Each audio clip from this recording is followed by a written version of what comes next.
Speaking at the commission of Mohammed's Enterprise Ladang facility on Sunday, Jagdeo said this framework for which government had promised to work on includes an independent petroleum commission, a sovereign wealth fund, auctioning of future oil blocks and also local content legislation. The former president said he thinks the whole country is crying out for clarity in several issues regarding this sector.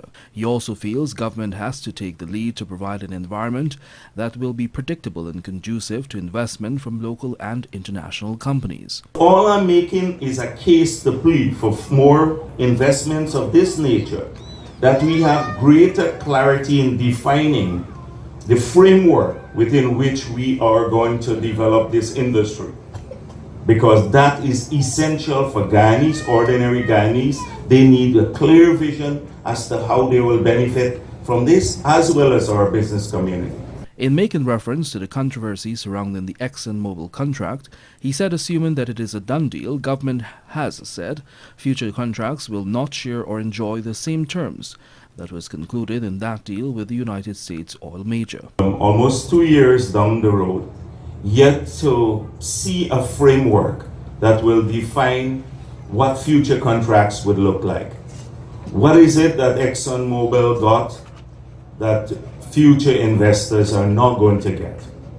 And what is it that they did not get that we may want to give? Speaking to another issue, Jagdeo said there were talks that government is preparing to invest in shore-based facilities. It was touted that there would be an investment just north of the Berbice River Bridge, and at other times there were also talks about other locations.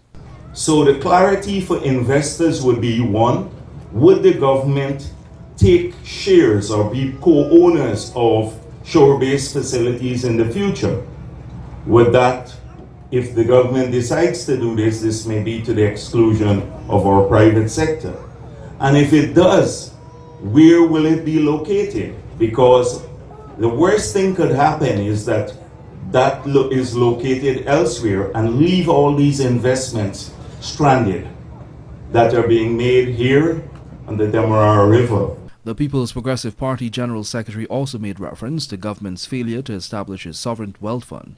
He said there is need for clarity in how it will be managed, shielding it from political control and the use of the resources. Importantly also is the establishment of a local content policy for the sector. Jagdeo said although President David Granger has promised that his government will put forward legislation in relation to this soon, he said it would be worthwhile to know about the nature of the legislation. Samuel Sukdandan, The Evening News.